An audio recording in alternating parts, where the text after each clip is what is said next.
பரிசுத்த ஆண்டவர் இயேசு கிறிஸ்துவின் இனிய நாமத்திலே வாழ்த்துக்கள். தேவனுடைய கிருபையும் சமாதானமும் நம் அனைவரோடும் இருப்பதாக. அண்டர்ஸ்டாண்டிங் என்பதை பற்றி நாம் படிக்கிறோம். ஆண்டவர் இயேசுவினுடைய வாழ்க்கை, அவருடைய ஊழிய பாதையில் நாம் இதை பற்றி சில வசனங்களை கவனித்தோம், யோவான் வரைக்கும். அடுத்தது அப்போஸ்தலர்களுடைய விஷயத்தில், அவர்களுடைய ஊழிய பாதையில் அவர்கள் எழுதின நிருபங்களில் இந்த அண்டர்ஸ்டாண்டிங்கை பற்றி இருக்கும் சில விஷயங்களை நாம் இன்னைக்கு கவனிக்கலாம்.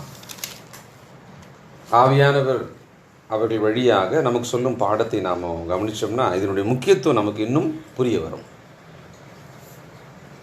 பரிசுத்த ஆவியினுடைய வல்லமையை பெற்றுக்கொண்ட பிறகு அப்போஸ்தலனாகிய பேதுரு மற்றும் அப்போஸ்தலர்கள் எல்லாருக்குள்ளேயுமே தேவ திட்டத்தை பற்றிய ஒரு அறிவு, தெளிவு அவங்களுக்கு வந்தது. அதுதான் ரொம்ப முக்கியமான ஒரு விஷயம். குறிப்பாக அந்த அப்போஸ்தலனாகிய பவுலே சொல்கிறாரு, எபேசியர் 1 அதிகாரம் 8வது வசனம், எபேசியன் 1:8. அந்த கிருபையை அவர் சகல ஞானத்தோடும் புத்தியோடும் எங்களிடத்தில் பெருக பண்ணினார். சகல ஞானத்தோடும், விஸ்டம் அண்ட் அண்டர்ஸ்டாண்டிங் அப்படின்ற பாருங்க. பழைய ஏற்பாட்டு காலத்தில் தேவன் ஒரு வேலையை ஒருத்தருக்காக கொடுக்கும்போது அவங்களுக்கு இதே மாதிரி அந்த விஸ்டம் அண்டர்ஸ்டாண்டிங் அப்படின்றத கொடுக்கும் ஒரு விஷயத்தை நாம் பழைய ஏற்பாட்டு காலத்தில் கூட படிக்கலாம். வேணும்னா அதுக்கான ஒரு வசனத்தை நாம் படிப்போம். யாத்திராகமம் 31:5 வாசிக்கலாம். மற்றும் சகலவித வேலைகளையும் யூகித்து செய்கிறதற்கும் வேண்டிய ஞானமும் புத்தியும் அறிவும் அவனுக்கு உண்டாக அவனை தேவ ஆவியினால் நிரப்பினேன். புத்தியும், wisdom and understanding, all the skilful job இருக்கு இல்லைங்களா, அந்த மாதிரி அந்த ஸ்கில்ஃபுல் ஒர்க்கெல்லாம் செய்யறதுக்கு தேவன் அப்பொழுதே அவர்களுக்கான ஞானம், அந்த புத்தியை கொடுத்துருக்கிறாரா. அப்போ தேவன் தம்முடைய வேலை செய்வதற்கு இந்த ஞானத்தையும் புத்தியும் கொடுக்கிறது என்பதை நாமும் பார்க்குறோம். அது நமக்கு நல்லாவே தெரியுது. அதே மாதிரி புதிய ஏற்பாட்டிலையும் இப்போ நாமும் பார்த்தோம்.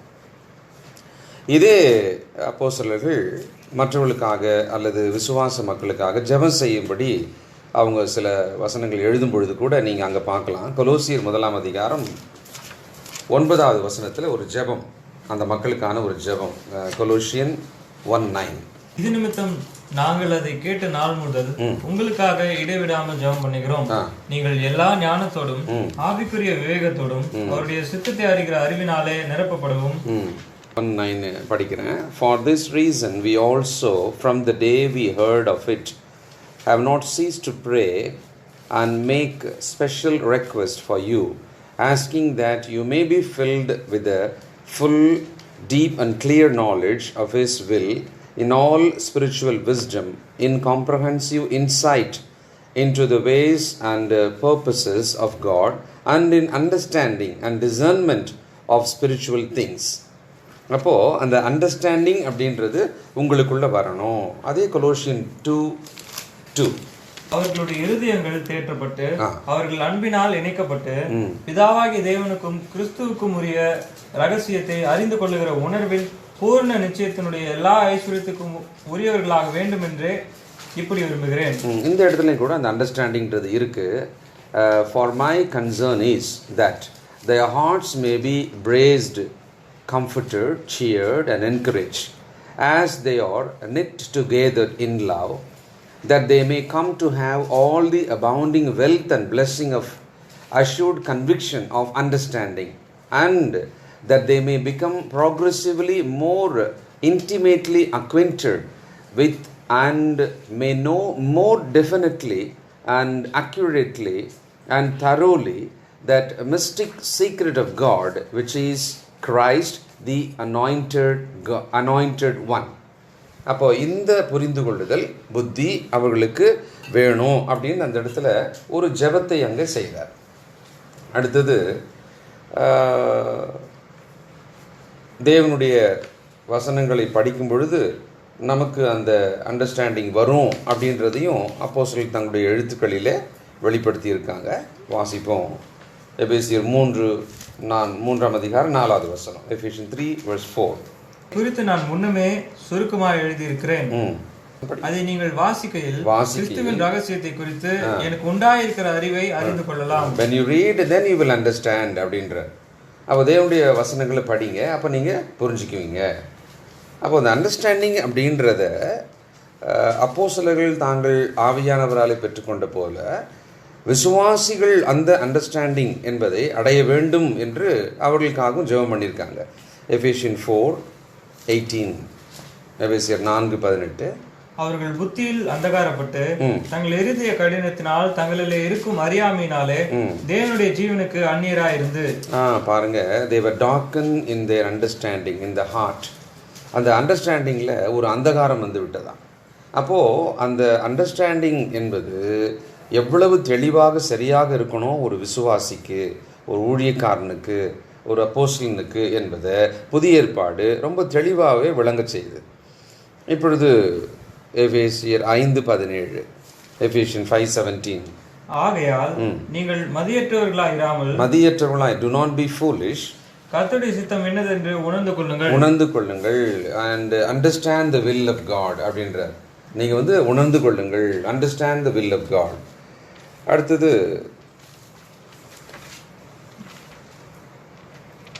1 Corinthians chapter 2 verse 14. 1 கொரிந்தியர் 2:14. ஜென்ம சுபாவமான மனுஷனும் தேவனுடைய ஆவிக்குரியவைகளை ஏற்றுக்கொள்ளான். not able to understand, அவங்களால உணர்ந்து கொள்ள புரிந்து கொள்ள முடியாது. ஏற்றுக்கொள்ளான் அப்படின்னு இருக்குது இல்லையா, அவர்களால் புரிந்து கொள்ள முடியாததுனால அவர்கள் ஏற்றுக்கொள்வதில்லை. 2 கொரிந்தியர் 1:13, 2 கொரிந்தியர் 1:13. ஏனென்றால் நீங்கள் வாசித்தும் ஒத்துக்கொண்டும் இருக்கிற காரியங்களே அன்றி வேறொன்றையும் நாங்கள் உங்களுக்கு எழுதவில்லை, முடிவு பரிந்தமும் அப்படியே ஒத்துக்கொள்வீர்கள் என்று நம்பியிருக்கிறேன். For we write you nothing else but simply what you can read and understand. There is no double meaning to what we say, and I hope that you will become thoroughly acquainted with the divine things and know and understand them accurately and well to the end. முழுவதுமாக நாங்கள் எழுதியதை நீங்கள் வாசித்தால் நன்றாக புரிந்து கொள்வீர்கள் என்று அந்த இடத்துல அந்த அண்டர்ஸ்டாண்டிங்கோட முக்கியத்துவத்தை அப்போஸ்தலனாகிய பவுல் மிக தெளிவாக எழுதுகிறார். அடுத்தது புரிந்து கொள்ளாமல் சில விளைவுகள் உண்டாகுன்றதையும் அப்போஸ்தலர்கள் எழுதியிருக்காங்க. 1 தீமோத்தேயு 1:7, 1 தீமோத்தேயு 1:7. அவர்கள் சொல்லுகிறது இன்னதென்றும் தாங்கள் சாதிக்கிறது இன்னதென்றும் அறியாதிருந்தும் நியாயப்பிரமாண போதகராக இருக்க விரும்புகிறார்கள். அவங்களுக்கு வந்து என்னன்னா அந்த ட்ரூத்தோட அண்டர்ஸ்டாண்டிங் இல்லை. they do not understand the truth. அதனால் தாங்கள் சொல்கிறது என்ன, தாங்கள் செய்கிறது என்ன, அது தெரியாமல் அவங்க செய்கிறாங்களாம். 1:7 1 தீமோத்தேயு படிக்கிறேன். they are ambitious to be doctors of the law or teachers of the Mosaic ritual, but they have no understanding either of the words and terms they use or of the subject about which they make dogmatic assertion. அவங்க புரியாமலேயே அதற்கு தங்களை ஒரு டீச்சராக வச்சுக்கணும் அப்படின்னு சொல்லி அதில் இருக்கிற ஒரு பெருமை நிமித்தமாக செய்கிறாங்க. மாறாக அவர்கள் அதை புரிந்து கொள்வது இல்லை. 2 தீமோத்தேயு 2:7. தீமோத்தேயுக்கு என்ன சொல்றார் பாருங்க. 2 தீமோத்தேயு 2:7. நான் சொல்லுகிறவைகளை சிந்தித்துக்கொள், கர்த்தர் எல்லா காரியங்களிலும் உனக்கு புத்தியை தந்தருளுவார். அப்போ புத்தி வேணும், கிறிஸ்தவர்களுக்கு புத்தி வேணும், தேவனுடைய ஊழியக்காரருக்கு அப்படின்றது பல நிருபங்கள்ல நமக்கு புரிய வருது. இப்போ இங்கே என்ன சொல்றாரு அப்படின்னா, think over these things I am saying, understand them and grasp their application, for the Lord will grant you full insight and understanding in everything. இந்த அண்டர்ஸ்டாண்டிங்கிறது ரொம்ப அவசியமானது. இதை கிறிஸ்தவர்களாகிய நாம் இக்காலத்தில் புரிந்து கொள்ளணும். ஞானம் எப்படி அவசியமோ அது ஒரு கண் என்று சொன்னால் இன்னொரு கண்ணாக இந்த அண்டர்ஸ்டாண்டிங் அல்லது புத்தி தெளிவு என்பது அவசியம். இப்பொழுது இன்னும் முக்கியமான ஒரு பாயிண்ட் நம்ம படிக்க போகிறோம். எபிரேயர் 11 1-3 ஹீப்ரூ 11. இது விசுவாசத்தை பற்றி ஒரு டெஃபினேஷன் இங்கே இருக்கும், ஆனால் நம்ம ஒரு முக்கியமான காரணத்துக்காக படிக்கிறோம். ஹீப்ரூ 11 1-3. விசுவாசமானது நம்பப்படுகிறவைகளின் உறுதியும் காணப்படாதவைகளின் நிச்சயமா இருக்கிறது. அதனாலே முன்னோர்கள் நற்சாட்சி பெற்றார்கள். விசுவாசத்தினாலே நாம் உலகங்கள் தேவனுடைய வார்த்தையினால் உண்டாக்கப்பட்டது என்றும் இவ்விதமாய் காணப்படுகிறவைகள் தோன்றப்படுகிறவைகளால் உண்டாகவில்லை என்றும் அறிந்திருக்கிறோம். நமக்கு தெரிஞ்ச ஒரு சாதாரணமான ஒரு வசனம் தான் இது. அருமையான ஒரு டெஃபினேஷன் இது. Now faith is the assurance, the confirmation, the title deed of the things we hope for, being the proof of things we do not see, and the conviction of their reality, faith perceiving as a real fact what is not revealed to the sense. For by faith trust and holy fervor born of faith. The men of old had divine testimony born to them and obtained a good report. இப்போதான் முக்கியமான வசனம் படிக்கிறேன், கவனிங்க. By faith we understand that the worlds during the successive ages were framed, fashioned, put in order and equipped of their intended purpose by the word of God, so that what we see was not made out of things which are visible. இப்போ என்ன முக்கியமான வார்த்தையை படித்தோம்னாக்கா, by faith we understand. இப்போ என்ன ஒரு விஷயம், இந்த understanding அப்படின்றதுக்கு ஃபெய்த்து அப்படின்றது ரொம்ப முக்கியமான விஷயமா இருக்கிறது. பை ஃபெய்த் வி அண்டர்ஸ்டாண்ட் அப்படின்னு சிலருக்கு இப்படி ஒரு அபிப்பிராயம் இருக்குது. எதெல்லாம் புரியலையோ அதை நீங்கள் விசுவாசத்தில் ஏற்றுக்கங்க அப்படின்னு ஒரு கருத்து சொல்கிறது உண்டு மத உலகத்தில். ஆனால் இங்கே வசனம் சொல்லுது, நீங்கள் வேதத்தை எந்த கோணங்களில் படிச்சுக்கிட்டு போகும்போது, ஆராய்ந்து படிக்கும் பொழுது, பகுத்து படிக்கும் பொழுது, வசனங்களை ஒப்பிட்டு விஷயங்களை படிக்கும் பொழுது எல்லாத்துக்குமே பதில் இருக்குது. எல்லாத்துக்குமே புரிந்து கொள்ளும் இடம் கண்டிப்பாக இருக்குது. மறைவானதுக்கு உள்ளே போகிறது தான் வேணான்னு கடவுள் சொன்னாரே ஒழிய, வெளிப்படுத்தப்பட்டவைகளில் ஒரு குழப்பம்னு நீங்கள் நினைக்கிறதா இருந்தால் அதை சார்ந்த பல விஷயங்கள் நம்ம படித்தோம்னா நிச்சயமாக அது நமக்கு விளங்கும். நாம் லிமிட்டடான வசன அறிவை வச்சுக்கிட்டு தான் நாம் இந்த மாதிரி விஷயங்களில் இது குழப்பம், இது புரியாது, இது விளங்காது அப்படின்லாம் நம்ம பேசிக்கிறோம். இங்கே வசனம் பாருங்களேன், பை ஃபெய்த் வி அண்டர்ஸ்டாண்ட் அப்படின்னு இருக்குது இல்லையா? இதை நல்லா ஞாபகம் வச்சுக்கோங்க. நாம் அடுத்தடுத்து படிக்க போகிற பல விஷயங்கள் அதுக்கான ஒரு அஸ்திபாரமாக இந்த ஒரு சத்தியம் இருக்குன்னு நான் நம்புகிறேன். அடுத்தது யாக்கோபு 3ஆம் அதிகாரம் 13வது வசனம். ஜேம்ஸ் 3:13. உங்களில் ஞானியும் விவேகியுமாய் இருக்கிறவன் எவனோ அவன் ஞானத்திற்குரிய சாந்தத்தோடு தன் கிரியைகளை நல்ல நடக்கையினால் காண்பிக்க கடவன். நல்ல நடக்கையினால் காண்பிக்க கடவன் அப்படின்னு இருக்கு இல்லையா? இப்போ இதில் இங்கிலீஷில் நான் படிக்கிறேன். Who is there among you who is wise and intelligent, then let him by his noble living show forth his good works with the unobtrusive humility which is the proper attribute of true wisdom. இப்போ இந்த ஞானம் அறிவு அப்படின்னு இருக்கும்போது American standard வெர்ஷனில் பார்க்குறேன், who among you is wise and understanding இல்லையா? இங்கே wise and intelligent இருக்கு. இப்போ wise and understanding இருக்கு அந்த இன்னொரு வெர்ஷனில். உங்களில் ஞானியும் தமிழில் என்ன பார்த்தோம்? விவேகியும் இல்லையா? விவேகம் அப்படின்னு சொன்னால் புரிஞ்சுக்கிட்டு நல்லதை எடுத்து சரியாக செய்யணுன்ற ஒரு இடத்துல இருக்கிறவருக்கு பேர் தான் அந்த விவேகின்னு அர்த்தம். அப்போது ஞானமும் விவேகம் உள்ளவர்களாக கண்டிப்பாக விசுவாசிகள் இருக்கணும். விசுவாசிகள் காரியங்களை புரிந்து கொள்ளணும். ஏன்னா விசுவாசம்தான் காரியங்களை புரிந்து கொள்ள உதவி செய்யும். சரி, அந்த விசுவாசி எப்படி ஆகிறாரு விசுவாசியான்னா, வேத வாக்கியங்கள் படிக்கும் பொழுது அண்டர்ஸ்டாண்டிங் உங்களுக்கு வரும்ன்றார். அப்போது இந்த அண்டர்ஸ்டாண்டிங் விசுவாசத்தை அதிகரிக்க செய்கிறது. விசுவாசம் இந்த அண்டர்ஸ்டாண்டிங் எனக்கு கொடுக்குது. அப்போது இது ஹேண்ட் இன் ஹேண்டுன்னு சொல்லுவாங்க இல்லையா? கையோடு கையாக சேர்ந்து இசைந்து போக வேண்டியது. அப்போ கிறிஸ்தவ வாழ்க்கையில் விசுவாசம் முக்கியம், இணையாக அந்த அண்டர்ஸ்டாண்டிங், அந்த புத்தி தெளிவு என்பதும் முக்கியம். அதனால தான் பவுல் தீமோத்தேயுக்கெல்லாம் எழுதும் பொழுது நீயோ தெளிந்த புத்தி உள்ளவனாயிரு அப்படின்னு சொல்லுவார் எப்போவுமே. அடுத்தது யூதா 1ஆம் அதிகாரம், ஒரே அதிகாரம் தான், 10ஆம் வசனத்தை வாசிக்கலாம்.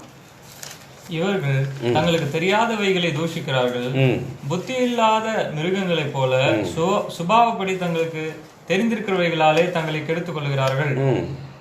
But these men reviled, scoff and sneer at, anything they do not happen to be acquainted with and do not understand, and whatever they do understand physically, that which they know by mere instinct, like irrational beasts, by these they corrupt themselves and are destroyed.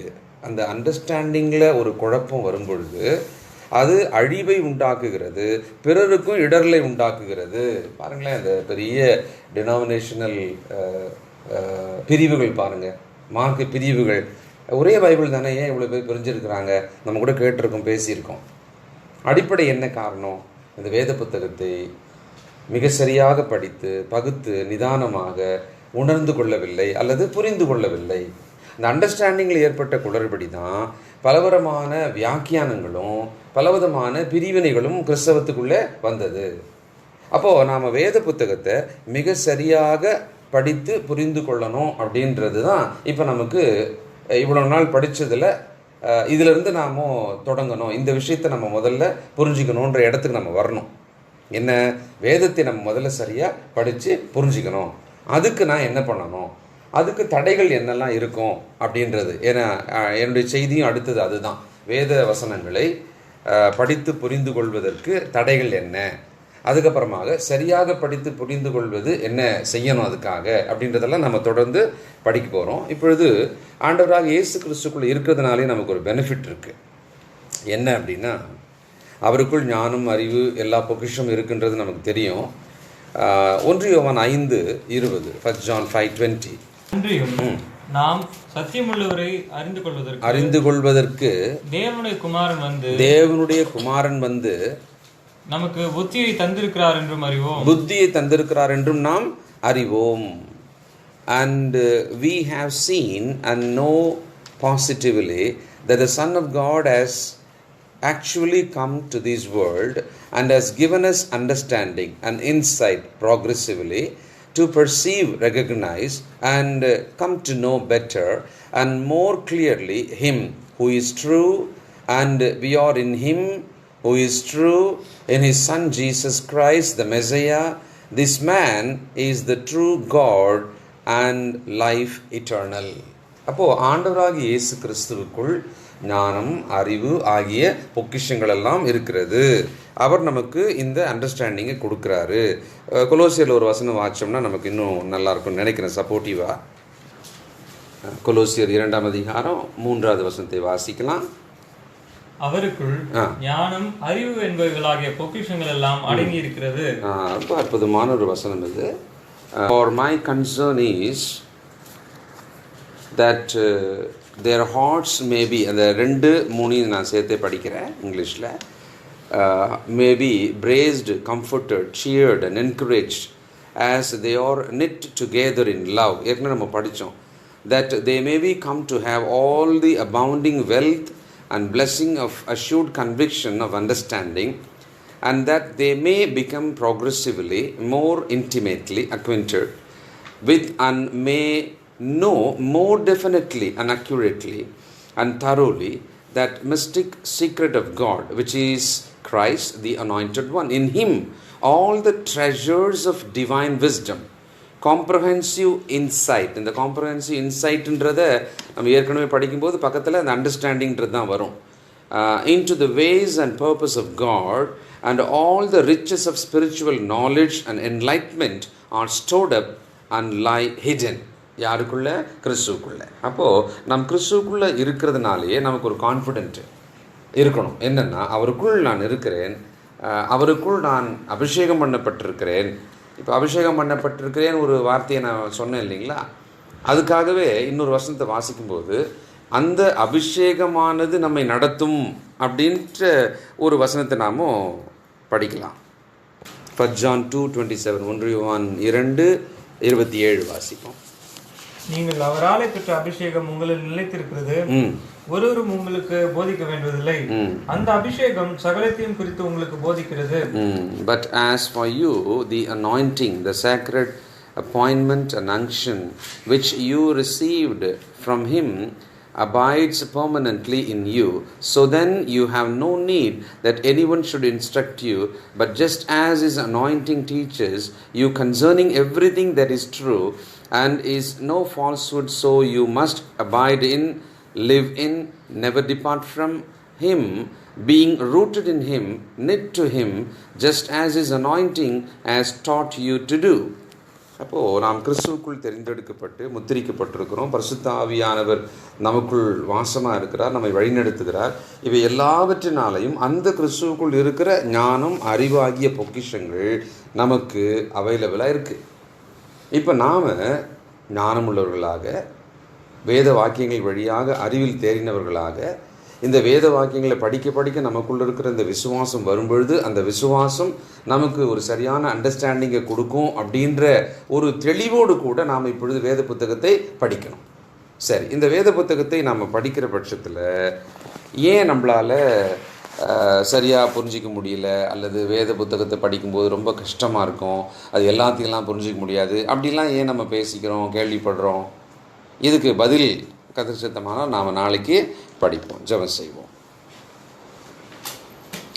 பரலோகத்தில் வாசமாக இருக்கிற எங்கள் நல்ல பிதாவே, எங்கள் வாழ்க்கையில் ஞானம், அறிவு, புத்தி, விவேகம் இப்படிப்பட்ட வார்த்தைகள் எல்லாம் எப்பொழுதோ நாங்கள் பயன்படுத்தி அது எங்களுக்கு மிக அவசியம் என்பதை மறந்து அதை கேட்காமலும் பெற்றுக்கொள்ளாமலும் இருப்பதுண்டு.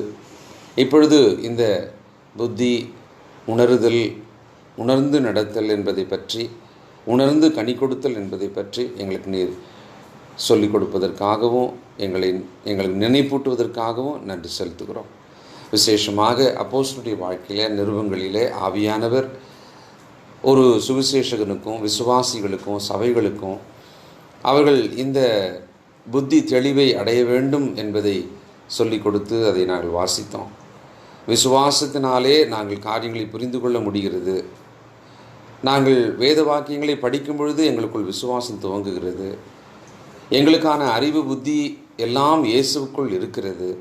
அந்த பொக்கிஷத்தை நாங்கள் வைத்திருக்கிறோம். அதனாலே நாங்கள் தைரியமாக ஆண்டவராகிய இயேசு கிறிஸ்துவினாலும் அவர் எங்களுக்கு புத்தியை தர வந்தார் என்பதை நாங்கள் இப்பொழுது வாசித்தோமே, அதை நாங்கள் விசுவாசிக்கிறோம். பரிசுத்த ஆவியானவர் இந்த வேத வாக்கியங்கள் வழியாக எங்களுக்குள் கிரியை செய்கிறார், உணர்த்துகிறார் என்பதை நாங்கள் விசுவாசிக்கிறோம். நல்ல பிதாவே, இந்த வேத வாக்கியங்களுக்காக நமக்கு ஸ்தோத்திரம், நன்றி செலுத்துகிறோம். உம்முடைய வேதத்தை நேசிக்கிறோம். இன்னும் எங்களுக்கு வேண்டிய அந்த மனத்தெளிவை தாரும். எங்கள் குடும்ப வாழ்க்கை, இன்னும் நாங்கள் சந்திக்க போகிற ஒரு புதிய உலகம், பலவிதமான குறைபாடுகளோடு தான் இந்த உலகம் இனி இருக்க போகிறது என்று மக்கள் பேசினாலும் சொன்னாலும் எங்களுக்கு ஒரு குறைவுபடாது என்பதை நாங்கள் அறிந்திருக்கிறோம். சிங்கக்குட்டிகள் தாழ்ச்சி அடைந்து பட்டினி கிடந்தாலும் கூட கர்த்தருடைய பிள்ளைகளுக்கு, உம்மை நம்புகிறவர்களுக்கு ஒரு நன்மை கூட குறைவுபடாது என்று சொன்னீரே, அதை நாங்கள் விசுவாசிக்கிறோம். இம்மட்டும் எங்களை நிறைவாக வழிநடத்துவதற்காக நமக்கு நன்றி செலுத்துகிறோம் அப்பா. இதோ இந்த உலக பிரகாரமான பொருட்களை வைத்து நாங்கள் இவைகளையெல்லாம் சிந்தியாமல் எங்கள் ஆவிக்குரிய வாழ்க்கையையும் நிறைவையும் வைத்து நாங்கள் நிதானித்து கொள்ள எங்களுக்கு உதவி செய்யும். தெளிந்த மனதை தாரும். எது முதன்மையாக இருக்க வேண்டும், எது முக்கியமாக இருக்க வேண்டும் என்பதிலே எங்களுக்கு தெளிவு கொடுக்கும்படியாக செபிக்கிறேன். எங்கள் மேல், எங்கள் பிள்ளைகள் மேலும் இரக்கமாயிரும். சபையாரை ஆசீர்வதியும். உலகத்தின் பரிசுத்தவான்களுக்காக செபிக்கிறோம். பொதுவான மக்களுடைய ரட்சிப்புக்காக செபிக்கிறோம். இதோ தொடர்ந்து உம்முடைய வேத வாக்கியங்களை ஆவலோடு கேட்டுக்கொண்டிருக்கிற உம்முடைய பிள்ளைகளுக்கு ஞானமும் புத்தியும் தெளிவும் உண்டாகவும், மறுரூபமாகவும், ஒரு பெரிய ஒரு மறுரூபத்தை நாங்கள் அடைந்து அநேகருக்கு பிரயோஜனமாக நாங்கள் இருக்கவும், அநேகரை ரட்சிக்கவும் எங்களுக்கு உதவி செய்யும். நல்ல பிதாவே, உமக்காக ஊழியம் செய்ய நாங்கள் காத்திருக்கிறோம். எங்களை தாழ்த்துகிறோம். இயேசு கிறிஸ்துவின் வல்லமையான நாமத்தில் நன்றியோடு ஜெபிக்கிறோம் எங்கள் ஜீவனுள்ள பரிசுத்த பிதாவே. ஆமென்.